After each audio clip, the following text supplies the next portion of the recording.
Doctor Alex Rivera had been studying strange glowing mushrooms in the Amazon rainforest for 3 months. Every day felt the same: wake up at sunrise, collect samples, run tests, and write reports that nobody back at the university seemed to care about. His small research camp was miles away from any civilization, with only the sounds of birds and insects to keep him company. On that Tuesday morning in September 2019, Alex was digging near a massive cecropia tree when his metal detector started going crazy. The beeping was so loud and fast that he thought the machine was broken. But when he dug deeper, his shovel hit something hard. Not a rock or tree root, something smooth and cold like metal. After 2 hours of careful digging, Alex uncovered what looked like a piece of crystal the size of a car door. It was perfectly clear, but had strange blue lines running through it like veins. The crystal felt warm to touch, which was weird because everything else in the jungle was cool and damp from the morning rain. Alex had seen plenty of unusual things in his 12 years as a scientist, but this was different. The crystal looked too perfect to be natural. When he held his flashlight up to it, the blue lines inside started to pulse like a heartbeat. His equipment was acting strange too. His radio made weird noises, and his GPS couldn't get a signal anymore. Being a careful researcher, Alex took photos from every angle and made detailed notes. He measured the crystal and tested its temperature. Everything about it defied explanation. Natural crystals don't generate their own heat. They don't make electronic devices malfunction. And they definitely don't have geometric patterns that look like they were designed by an engineer. As the sun got higher and the jungle became more humid, Alex noticed something that made his heart race. There was a small handprint-shaped indentation on one side of the crystal. It was too small to be from an adult human, more like a child's hand. But what child would be out here in the middle of nowhere thousands of years ago? Because that's how old this crystal looked based on how deep it was buried. Alex had always been the kind of person who needed to know how things worked. As a kid, he took apart every electronic device in his house just to see the parts inside. His curiosity had gotten him in trouble more times than he could count. His ex-wife used to joke that curiosity would be the death of him. Maybe she was right. Against his better judgment, Alex pressed his palm against the handprint. The moment his skin touched the crystal, everything changed. The blue lines exploded with light so bright he had to close his eyes. The ground beneath his feet started to vibrate, and he heard a sound like music mixed with machinery coming from deep underground. When the light faded and Alex opened his eyes, he was staring into a hole in the ground where there had been solid earth just seconds before. Stone steps led down into darkness, and the air coming up from below smelled like ozone and something metallic he couldn't identify. Alex's scientific training told him to go back to camp, call for backup, and follow proper protocols. But his curiosity was stronger than his caution.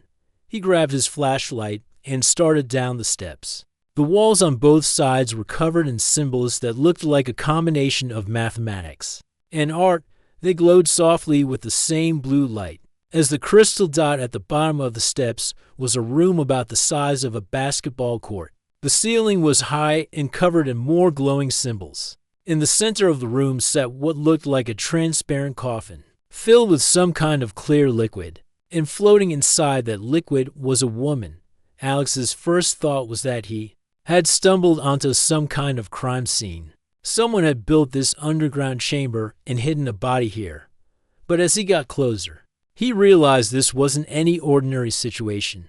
The woman in the container looked like she was sleeping, not dead. Her chest was rising and falling slowly, and machines round the container were beeping and flashing like hospital equipment. The woman looked to be in her 20s, with pale blue skin and long silver hair that floated around her like she was underwater. She was wearing some kind of form-fitting suit that seemed to be made of liquid metal. Most shocking of all, she had what appeared to be small crystal implants along her temples and forehead. Alex stood there for what felt like hours, trying to make sense of what he was seeing. This had to be some kind of elaborate movie set or scientific experiment. People don't have blue skin. Underground chambers don't just appear when you touch crystals. And floating women in high-tech coffins definitely don't exist in the middle of the Amazon jungle. But then the woman's eyes opened and Alex's world changed forever. Her eyes were the same bright blue as the crystal, and when she looked at him, he felt like she was seeing right through to his soul. She blinked several times, as if trying to focus, and then she did something that made Alex's knees go weak. She smiled at him and spoke in perfect English. Finally, she said, her voice clear despite being underwater, "I was beginning to think no one would ever find me." The machines around her container started working faster, making more noise and flashing more lights. The liquid in the container began to drain away, and the woman sat up slowly like someone waking up from a very long sleep. Alex wanted to run. Every instinct told him to get out of that room and never come back. But he couldn't move. He was frozen in place, watching as this impossible woman climbed out of her impossible container in her impossible underground room. "Don't be afraid," she said, wrapping what looked like a towel around herself. "I know this must be confusing, but I really need your help. My name is Kira, and I've been waiting a very long time to meet someone like you." Alex spent the next 3 days thinking he was losing his mind, back at his research camp. He kept telling himself that everything in the underground chamber had been a hallucination. Maybe he had eaten some bad fruit or breathed in toxic spores from the mushrooms he was studying. That would explain everything: the crystal, the room, and especially the woman with blue skin who claimed her name was Kira.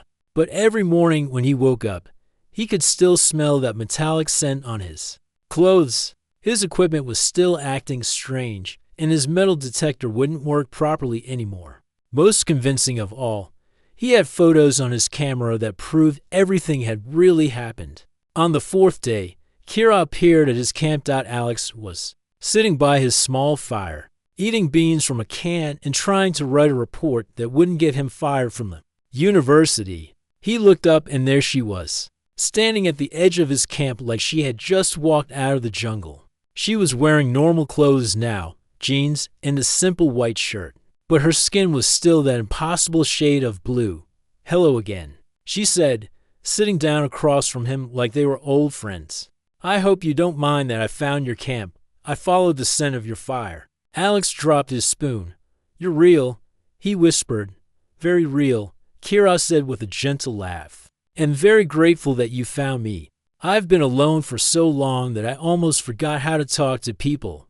Over the next few hours, Kira told Alex a story that sounded like science fiction, but felt absolutely true. She explained that she wasn't from Earth. Her people, called the Veldrians, had lived on a planet called Theros that was much larger than Earth and had 2 suns. For thousands of years, the Veldrians had built a beautiful civilization filled with art, music, and scientific discoveries that humans couldn't even imagine. But then their suns started to die. Not gradually over millions of years like scientists expected, but quickly, in just a few decades. The Veldrian people had to leave their home planet or face extinction. They built ships and scattered across the galaxy, looking for new worlds where they could survive. "My ship crashed here about 3,000 years ago," Kira explained. "The impact damaged most of my equipment, but the survival chamber kept me alive in deep sleep until someone could wake me up." Alex listened to every word, even though part of his brain kept insisting this was impossible. Why did you need someone else to wake you up? Why couldn't you just wake up on your own? Kira's expression became sad. "Because I'm the last one, Alex, the last of the royal bloodline. When my people scattered across the galaxy, they took genetic samples with them, the biological essence of our entire species. But those samples can only be activated by someone from the royal family. Without me, the Valdrian people will disappear forever." She reached into a small bag she was carrying and pulled out what looked like a cube made of the same crystal material Alex had found. When she touched it, the cube opened up and projected a hologram into the air between them. Alex watched in amazement as 3-dimensional images showed him cities of impossible beauty, with towers that seemed to be made of light and gardens floating in the air. "This was Valdros, our capital city," Kira said softly. 2 million people lived there: artists, teachers, children playing in the crystal gardens, all gone now. The hologram changed to show Alex scientific diagrams that were far beyond anything humans had developed. Energy sources that seemed to create power from nothing. Medical technology that could regrow damaged organs. Spacecraft that could travel between stars in weeks instead of centuries. My people were peaceful. Kira continued. We never fought wars or destroyed our environment. We believed that the purpose of intelligence was to create beauty and understanding. When we had to leave Theros, we promised each other that wherever we ended up, we would rebuild that same peaceful civilization. Alex stared at the holograms, his mind racing. But you said you're the last one. How can you rebuild anything if you're alone? Kira turned off the hologram and looked directly at him. That's where you come in, Alex. I've been scanning your genetic structure since the day you found me. Your DNA has certain qualities that make it compatible with Valdrian biology. With your help, I can activate the genetic samples and begin growing new Valdrian people. Growing people? Alex felt his heart start to race. What does that mean exactly? It means, Kira said carefully, that you and I could have children together. But not just any children. Our offspring would carry both human and Valdrian genes, making them stronger and smarter than either of our species alone. And through advanced genetic technology, those children could help me recreate the entire Valdrian population. Alex stood up so quickly that he knocked over his camp chair. Wait, hold on. You're talking about having babies with an alien. That's not possible. That's not how biology works. Kira smiled sadly. I know it sounds impossible, but my people spent thousands of years studying genetics. We learn how to make different species compatible. The process wouldn't be natural reproduction. We would use advanced artificial methods to create embryos that could develop safely. She stood up and walked closer to Alex. I know this is a lot to ask, but please understand, without your help, an entire civilization dies with me. Billions of years of evolution, thousands of years of art and music and scientific discovery, all lost forever. Alex felt dizzy. 3 days ago, his biggest worry was whether his research grant would be renewed. Now a beautiful alien woman was asking him to help her repopulate her entire species. Why me? He asked. Why not someone else? There are 7 billion people on this planet. Because you're the one who found me, Kira said simply, and because your genetic markers are perfect, but also because you're the kind of person who dug deeper when you found something unusual. You didn't run away when things got strange. You're curious and brave. And those are exactly the qualities my children will need. Alex sat back down heavily. I need time to think about this. This is huge. Of course, Kira said. Take all the time you need. But Alex, there's something else you should know. My life support systems are failing. The technology that has kept me alive for 3,000 years is breaking down. If we don't act soon, the opportunity will be lost. Forever. As if to prove her point, Kira suddenly swayed and had to grab Alex's arm to keep from falling. For just a moment, her skin flickered and became almost transparent, like she was fading away. How long do we have? Alex asked. Maybe 6 months, Kira whispered. Maybe less. Alex thought he could keep Kira's existence a secret, but he was wrong. 2 weeks after their conversation at his camp, black SUVs surrounded his research station at dawn. Men and women in dark suits emerged from the vehicles, led by a stern-looking woman who introduced herself as Agent Torres from a government department Alex had never heard of. Dr. Rivera, Agent Torres said, sitting across from him in his own tent like she owned the place. We need to talk about your recent discovery. Alex tried to play innocent. I don't know what you mean. I'm just studying mushrooms, Agent Torres smiled, but it wasn't a friendly expression. She placed a tablet on the table between them and pressed play. Alex watched in horror as satellite footage showed him and Kira talking by his campfire. Clear as day, we monitor unusual energy signatures.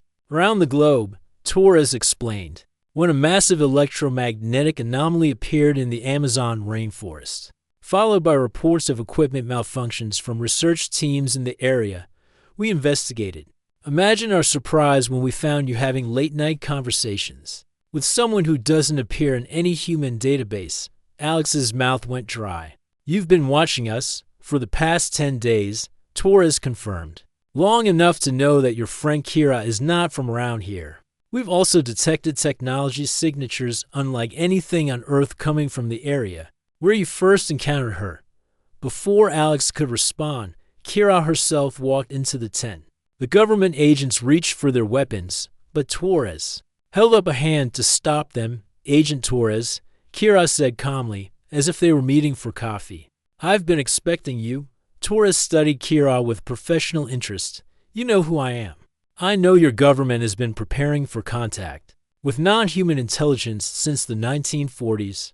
I know you have protocols for situations like this. And I know you're probably planning to take me to a secure facility for study. That's exactly what's going to happen, Torres said. Both of you. Kira sat down next to Alex and folded her hands in her lap. Before you do that, let me make you an offer that will change your mind. Torres laughed. I doubt you have anything we want. How about unlimited clean energy? Kira asked. Or medical technology that can cure cancer, heal spinal cord injuries, and extend human lifespan by centuries? What about spacecraft that can reach other star systems in months instead of generations? Torres stopped laughing. You're bluffing. Kira reached into her pocket and pulled out a small device that looked like a smartphone made of crystal. She touched the surface, and suddenly Alex's camp stove, which had been broken for weeks, started working perfectly. Then his radio, which hadn't picked up a signal in days, began playing music from a station in Brazil. That's just fixing broken electronics, Torres said. But Alex could hear the uncertainty in her voice. Kira touched the device again. This time, a hologram appeared above the table, showing detailed blueprints for technology that was decades ahead of anything humans had developed. Fusion reactors the size of briefcases, medical scanners that could detect and repair damage at the cellular level, communication systems that could send messages across interstellar distances instantly. These are real technologies my people developed over thousands of years, Kira explained. I'm offering to share all of it with humanity, Torres leaned forward. In exchange for what? Protection while I complete my mission, and Alex's willing participation in helping me restore my species. Alex felt every eye in the tent turn to him. I haven't agreed to anything yet, but you're considering it, Kira said gently. I can see it in your face. Agent Torres looked back and forth between them. What exactly are you asking him to do? Kira explained her plan in simple terms. Using advanced Valdrian technology, she could create hybrid children who would carry the genetic legacy of both species. These children wouldn't just be half human and half Valdrian. They would be the key to awakening other Valdrian survivors scattered across the galaxy and rebuilding her civilization. The process would be completely artificial, Kira assured them. No physical contact required. We would use genetic material from both Alex and myself to create embryos in specialized chambers. The children would develop normally but with enhanced abilities from both bloodlines. Torres was quiet for a long moment. Then she asked, what kind of enhanced abilities? Increased intelligence, stronger immune systems, longer lifespans, and the ability to communicate telepathically with other Valdrians, Kira explained. But most importantly, they would serve as living links to my people's technology and knowledge. Alex finally found his voice. What about their loyalty? Would they consider themselves human or Valdrian? Both, Kira said. That's the beauty of it. They would be the bridge between our species. They would love and protect Earth as their birthplace. But they would also carry the peaceful wisdom of the Valdrian people. Agent Torres stood up and walked to the edge of the tent. Alex could see her talking quietly into a radio. When she came back, her expression was unreadable. I've been authorized to make you both an offer, she said. Dr. Rivera, the United States government is prepared to provide you with unlimited research funding, a state-of-the-art laboratory, and a team of the world's best scientists to assist with this project. In exchange, we want access to Valdrian technology. And what about Kira? Alex asked. Full citizenship, legal protection, and whatever resources she needs to complete her mission. but everything happens under government supervision at a secure facility. Kira nodded. That sounds reasonable, but I have one condition. What's that? Torres asked. The technology I share must be used for peaceful purposes only. No weapons. No military applications that could harm innocent people. My people were destroyed by war. I won't help humanity make the same mistakes. Torres was quiet for a moment. I can't promise that politicians won't want to weaponize whatever you give us. Then let me demonstrate why keeping me happy isn't everyone's best interest, Kira said. She touched her device again, and suddenly every piece of electronic equipment in the camp stopped working. The vehicles outside went silent. Even Torres's radio was dead.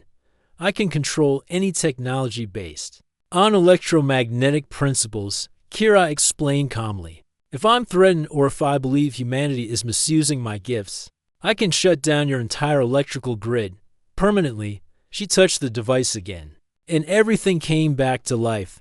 Torres stared at her with new respect. Point taken. We'll make sure the technology is used responsibly. Alex looked at both women and realized his life had just changed forever. So we're really doing this. We're going to try to bring back an entire alien species. Only if you're willing, Kira said. I won't force you, Alex. This has to be your choice. Alex thought about his quiet life studying mushrooms in the jungle. Then he thought about the holographic cities Kira had shown him, full of people who valued peace and knowledge above everything else. He thought about human children growing up with enhanced intelligence and the wisdom of an ancient civilization. Most of all, he thought about Kira herself, alone in the universe except for him. Okay, he said quietly. Let's save your empire. Kira smiled, and for the first time since he met her, Alex saw real hope in her blue eyes. Thank you, she whispered. Thank you for giving my people a future. The secret government facility in Nevada looked like something from a science fiction movie. Underground laboratories stretched for miles, filled with the most advanced equipment Alex had ever seen. Dr. Chen Wei, the head geneticist, showed him around with the excitement of a kid in a candy store. We've been preparing for this moment for decades, Dr. Chen explained as they walked through a corridor lined with observation windows. Ever since we started finding evidence that we're not alone in the universe, Alex peered through one of the windows and saw scientists in white coats working with machines that hummed and glowed with soft blue light.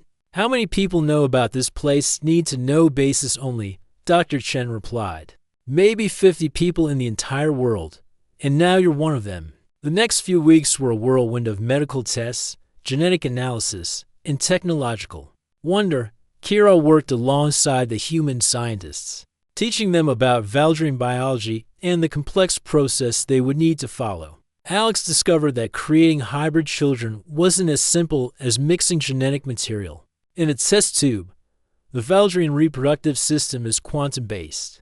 Kira explained to the assembled team of experts, our genetic code exists in multiple dimensions simultaneously.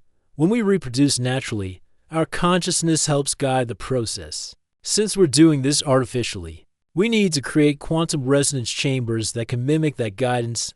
Dr. Rodriguez, the project's physics specialist, looked confused. How do we create quantum resonance without a Valdrian consciousness to guide it? Kira smiled. That's where I come in. I'll need to maintain a mental connection with each embryo throughout the development process. Think of it like singing a lullaby, but with my mind instead of my voice. Alex watched as Kira demonstrated the technology she'd brought from her ship.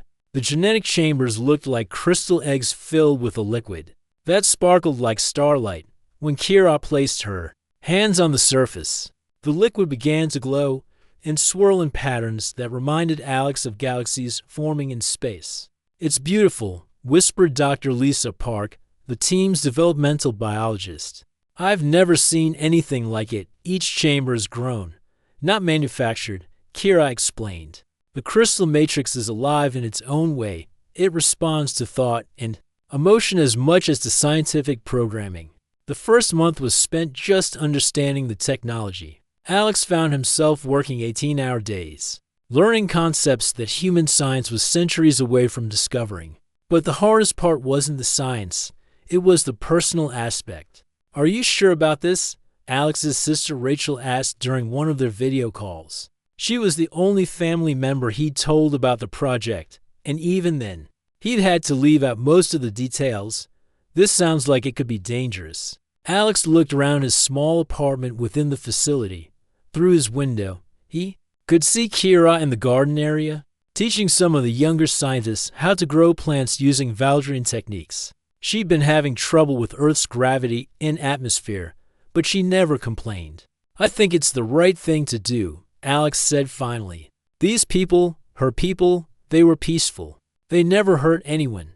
They just wanted to explore and learn and create beautiful things. If I can help bring that back into the universe, shouldn't I try?" Rachel was quiet for a moment. "You care about her, don't you? Not just as a scientist, but as a person." Alex had been trying not to think about that.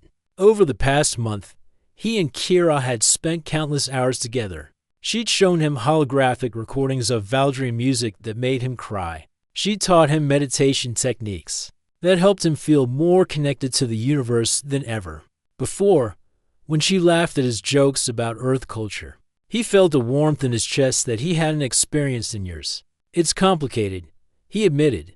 "Does she feel the same way about you?" Alex didn't know how to answer that. Valdrians experience emotions differently than humans. Kira had explained that her people form deep mental connections with others, sharing thoughts and feelings in ways that humans couldn't imagine. Sometimes when she looked at him, Alex felt like she was seeing straight into his soul.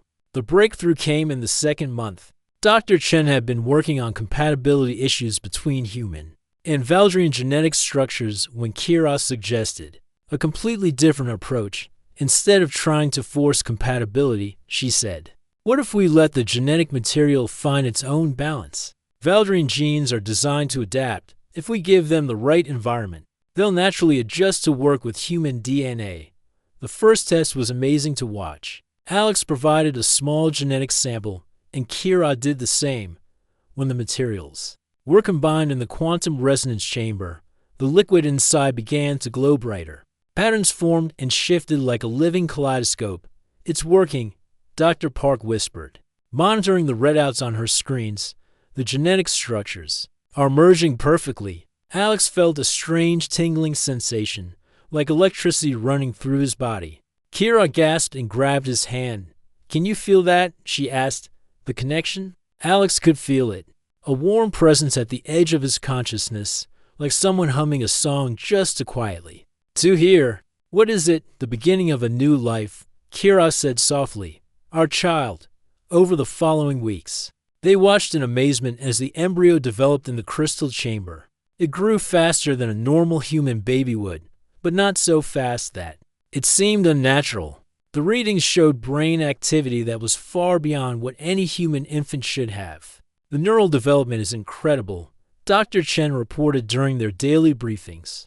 "The brain is forming connections at rates we've never seen, and the quantum resonance signatures suggest the child will have abilities we can barely understand." But the most surprising thing happened when they created the second embryo. The moment it began developing, both chambers started resonating with each other.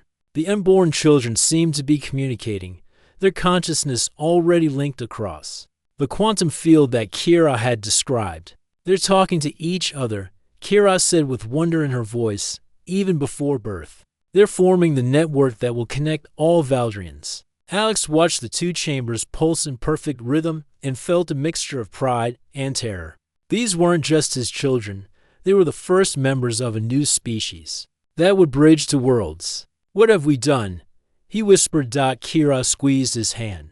"We've given hope to the universe," she said. "These children will grow up with the best of both our peoples. They'll have human curiosity and Valdrian wisdom.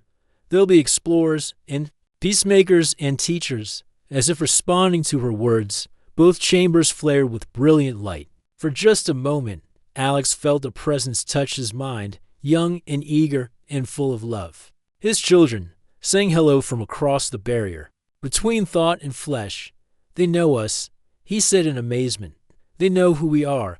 Kira nodded, tears streaming down her blue cheeks. And soon, they'll help us wake up the rest of my people scattered across the stars. The Valdrian Empire isn't dead, Alex. It's just sleeping. And our children will be the ones to wake it up. Looking at the glowing chambers that held his impossible offspring, Alex realized his quiet life as a mushroom researcher was truly over. He was now the father of a new species and partner in rebuilding a galactic civilization somehow. That felt exactly right. 6 months later, Alex stood in the nursery watching his daughter Lyra take her first steps. She was only 2 months old, but her Valdrian genetics made her develop much faster than human children. Her skin had a faint blue tint like her mother's, and her eyes glowed with the same inner light that Kira's did. "Daddy," Lyra said, reaching up to him with tiny hands. I can hear them singing. Alex picked up his daughter, marveling at how light she felt. "Who's singing, sweetheart?" "The sleepy ones," Lyra said simply, "far away. They're waking up because they can hear us." In the next room, her twin brother Zane was sitting cross-legged on his bed, eyes closed in meditation. At 2 months old, he was already reading at a high school level and could solve math problems. That challenged college students. But more importantly, he had the same ability to sense other Valdrians across the galaxy that his sister did. Dr. Chen burst into the nursery, his face flushed with excitement. "Alex, you need to see this. We're getting signals from space, dozens of them. Ships are responding to some kind of beacon." Alex handed Lyra to one of the nurses and followed Dr. Chen to the communications center. The room was buzzing with activity as technicians monitored equipment that was detecting transmissions from across the solar system. "It started about an hour ago," Agent Torres explained, pointing to the screen showing incoming signals. "First, 1 ship, then 5. Now we're tracking at least 30 vessels approaching Earth from different directions." Kira appeared beside Alex, looking weak but determined. Her health had been declining rapidly since the children were born, as if creating them had used up the last of her life force. But her eyes were bright with hope. "They're coming home," she whispered. "The children's quantum signatures are calling to every Valdrian survivor in this part of the galaxy." Over the next few days, the world watched in amazement as alien ships appeared in Earth's skies. Unlike the aggressive invasions that people had imagined in movies, the Valdrian arrival was peaceful and beautiful. Their ships looked like flying crystals that caught and reflected sunlight in rainbow patterns. Across the clouds, the first ship to land contained 12 Valdrian adults who had been in stasis for thousands of years, waiting for a signal that their species could continue.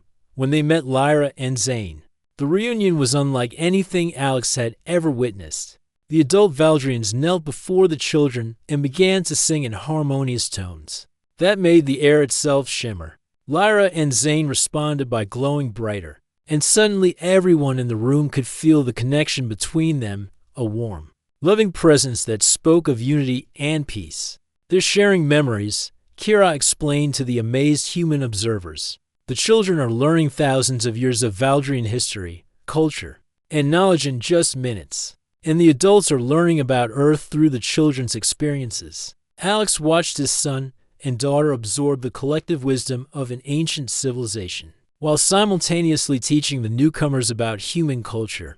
They were truly bridges between worlds, exactly as Kira had predicted. More ships arrived daily, each carrying Valdrian survivors who had been scattered across different star systems. Some came from planets where they had tried to rebuild their civilization. Others had been alone in space for millennia, keeping themselves alive through advanced technology while hoping for rescue. The integration wasn't always smooth. Some government officials wanted to treat the Valdrians as potential threats, despite their obviously peaceful nature. Some religious groups declared the aliens to be either angels or demons, depending on their theology, and some scientists wanted to study the newcomers like laboratory specimens. But Lyra and Zane, despite being only months old, seemed to understand the political complexities better than most adults. They began appearing in video messages, speaking with the wisdom of ancient souls and the voices of children.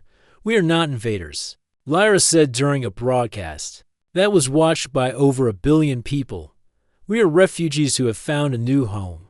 Earth is our birthplace now, and we will protect it with our lives, Zane added. Humans and Valdrians are family now. We share the same dreams of exploration, knowledge, and peace together. We can build something beautiful. The children's words carried a power that adult politicians couldn't match. Public opinion shifted from fear to curiosity to acceptance.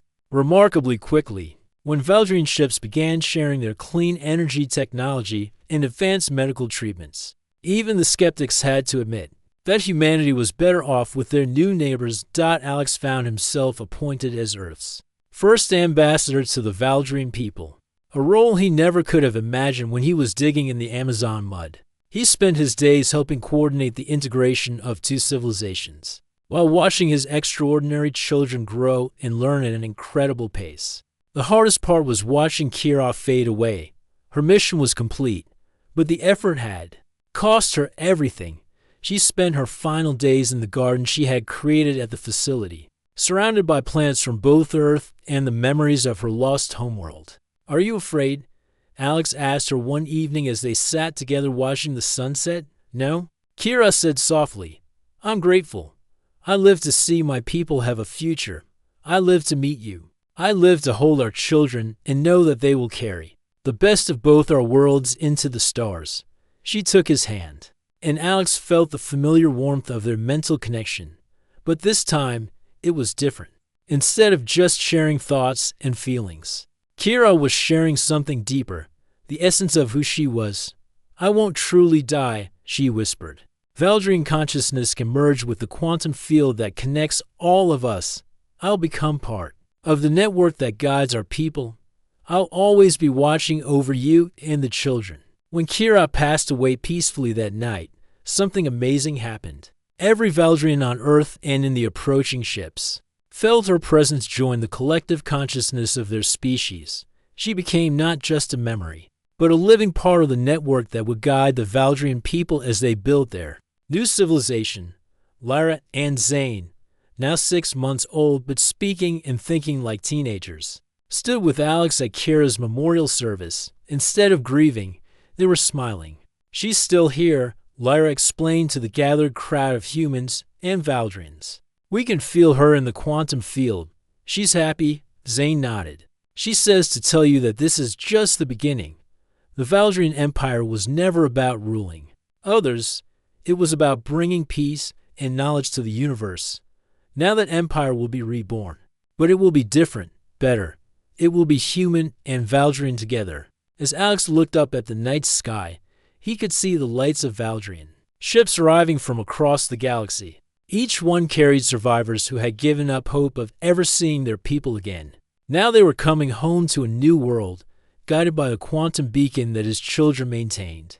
The quiet scientist who had spent his life studying mushrooms in the Amazon had become the father of a new species and the bridge between two civilizations. Sometimes Alex thought about how different his life might have been if he had never touched that crystal in the jungle. But when he watched Lyra and Zane playing with their Valdrian cousins, teaching them Earth games, while learning ancient songs, he knew he wouldn't change anything. The universe was a bigger, more wonderful place than he had ever imagined, and his family was helping to make it better. In the distance, construction crews were building the first permanent Valdrian settlement on Earth, a beautiful city that would serve as the capital of the new interstellar civilization. It would be a place where human curiosity and Valdrian wisdom could flourish together, creating technologies and art that neither species could have achieved alone. Kira's empire was indeed reborn, but it was better than she had ever dreamed. It was an empire of love, knowledge, and hope that stretched across the stars and promised a peaceful future for all the children of the galaxy.